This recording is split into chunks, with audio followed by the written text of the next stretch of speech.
ሁልጊዜም ጸጉራችሁን ያለማቋረጥ ትንከባከባላችሁ፣ ነገር ግን ምንም አይነት ለውጥን አላያችሁም። ውድ ቅባቶችን፣ ሻምፖዎችንም ትጠቀማላችሁ፣ ይህም ግን ምንም አይነት መፍትሄን አልሰጣችሁም። የፊት ለፊት ጸጉራችሁ ይሸሻል፣ ጸጉራችሁ ይነቃቀላል፣ አያድግም።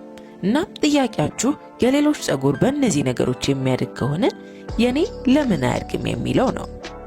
ብዙዎቻችን ለጸጉራችን እድገትና ጤንነት ውድ የሆኑ ቅባቶችን ብቻ በመጠቀም መፍትሄ ማግኘት የምንችል ይመስለናል። ነገር ግን ይህ ስህተት ነው። ከዚህ በተቃራኒው ብዙ የተወራለትን ነገር ግን ከሁሉም የተሻለ ጥቅምን የሚሰጠን አጠቃቀሙን ባለመረዳት ብቻ ውጤትን ማግኘት ያልቻልንበትን የሽንኩርትን ሚስጥር እነግራችኋለሁ። ሰላም! ዛሬ ከጥንት ጀምሮ ለጸጉር እድገት ሲያገለግል የኖረውን በሳይንስ የተረጋገጠውን ጸጉርን ከስሩ ጀምሮ የሚያጠነክር የሚያሳድግ በተለይም የሳሳ ጸጉርን ጥቅጥቅ ብሎ እንዲያደግልን የሚያደርግልን የሽንኩርትን ትክክለኛ አጠቃቀም እናያለን። ሽንኩርት በተለያዩ ጥናቶች እንደተረጋገጠው የጸጉር እድገትን በጥፍ የሚያፋጥኑ ይዘቶችን አካቷል።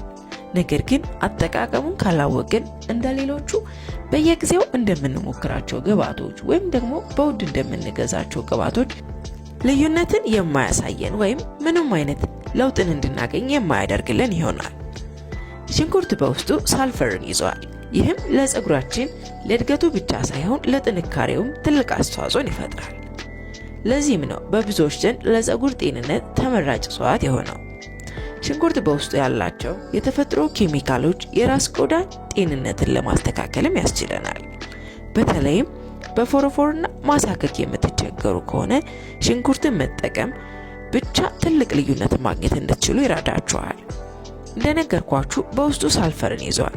ይህ ሳልፈርም የደም ዝውውርን በማፋጠን የደከመውን የጸጉር ፎሊክሎችን በመቀስቀስ ነው የጸጉር እድገትን የሚያፋጥንልን።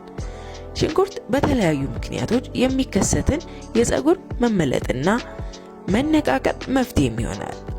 አሁን ወደ ዋናው የጥያቄዎቻችን መልስ እንሂድ። እሱም ሽንኩርትን እንዴት ብንጠቀመው ለጸጉራችን እድገት ልዩነትን ሊሰጠን እንደሚችል ነው። አንደኛ፣ የሽንኩርት ጁስ ወይም ጭማቂ። ሽንኩርትን ልጠን ከከተፍን በኋላ እንፈጫለን። የፈጨነውን ሽንኩርትም ማጥለል ያስፈልገናል። ይህን ያጠለልነውን ውሃም ቀጥታ ጸጉራችሁ ላይ መቀባት ልዩነትን የማይሰጥ ነው። ነገር ግን ከመቀባታችሁ በፊት ጸጉራችሁ መታጠብ፣ ንጹህ ከሆነ ደግሞ በውሃ ማራስ ያስፈልጋል። ምክንያቱም በውሃ የራሰው ጸጉር ግብዓታችን በቀላሉ ዘልቀው መግባት እንዲችሉ ስለሚረዳን ነው። የራሳችን ቆዳ ላይ አዳርሰን መቀባትና ማሳጅ ማድረግ የበለጠ ውጤታማ ያደርግልናል። የሽንኩርትን ጭማቂ ጸጉራችን ላይ ማሳጅ አድርገን ከተቀባን በኋላ በላስቲክ አስረን ወይ ደግሞ ማይክሮፋይበር ፎጣዎችን በመጠቀም ለ1 ሰዓት ካቆየነው በኋላ መታጠብ እንችላለን። በሳምንት 2 ጊዜ ለ4 ሳምንታት ይህንን በማድረግ ብቻ በ3ኛው ሳምንት ወይም መጠቀም በጀመርን በ21ኛው ቀን ጸጉራችን ላይ ልዩነትን ማየት እንጀምራለን። ሁለተኛ፣ የሮዝመሪ ዘይት። የሽንኩርትን ጥቅም የበለጠ የሚያጠነክርልን ዘዴ እንጠቀማለን። እሱም የሮዝመሪ ዘይት ነው። ይህም በጥልፍ ውጤቱን እንድናይ የሚያስችለን አንደኛው መንገድ ነው። 5 ጠብታ የሮዝመሪ ዘይትን ከሽንኩርት ጁስ ጋር ካዋሃድን በኋላ ጸጉራችን ካረጠብን በኋላ ልክ እንደ ሽንኩርት ውሃው መጠቀም እንችላለን።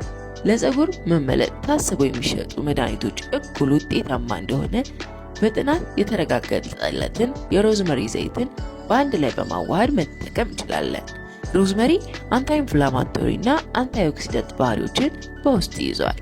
ይህም የራስ ቆዳ ጤንነትን የበለጠ ለመጠበቅ ብሎም የደም ዝውውርን በማፋጠን የጸጉር እድገትን ለማስቀጠል ይረዳናል። በአንድ ወቅት በተደረገ ጥናት የተለያዩ የጸጉር መነቃቀል የተጠቁ ሰዎችን ከሁለት ከተመደቡ በኋላ አንደኛው ምድብ የሽንኩርት ውሃን በሳምንት 2 ጊዜ እንዲጠቀም፣ ሌላኛው ምድብ ደግሞ የሽንኩርት ውሃን እንዳይጠቀም ወይም ምንም ሳያደርጉ በነበሩበት እንዲቀጥሉ በማድረግ ጥናቱ ይሰራል። በዚህም ጥናት መሰረት ታዲያ የሽንኩርት ጁስን የተጠቀሙት ሰዎች በ86% የጸጉር እድገትን ለማየት ችለዋል። ሶስተኛ፣ ፈርመንት ማድረግ። የሽንኩርት ጁስን ከተፈጨ በኋላ ከ1 ኩባያ ውሃና 2 ማንኪያ ማር ጋር ማዋሃድና ለ72 ሰዓት ያክል ፈርመንት ማድረግ። ይህም በማድረግ በውስጡ ያሉትን ግብዓቶች የበለጠ ጠንካራ ለማድረግ እንችላለን። በተለይም የፊት ለፊት ፀጉራችሁ በተለያዩ ምክንያቶች የተነቃቀለና የሳሳ ከሆነ ይህኛውን መንገድ በመጠቀም የበለጠ ጠንካራ የሆነ ውጤትን ማየት እንችላለን። ብዙ ጊዜ በምሰራቸው ቪዲዮዎች ማር ለፀጉር ስለሚሰጠው ጥቅም ስናገር ማር ፀጉርን አያሸብትም የሚል ጥያቄዎችና ኮሜንቶች ይደርሱኛል። ነገር ግን ይህ ስህተት የሆነ አባባል ነው። ማር ለፀጉር እድገት ከፍተኛ ጥቅም የሚሰጥ ሲሆን የሚያሸብትም አይደለም። ከዚህም ጋር ተያይዞ በፀጉር ሽበት የምትቸገሩ ከሆነ የሽንኩርት ጁስን በመጠቀም የፀጉራችሁን እድገት ብቻ ሳይሆን ቀለሙንም መቀየር ወይም ጥቁር ሆኖ እንዲቆይ ማድረግ እንችላለን። ሽበትንም መቀነስ እንችላለን ማለት ነው።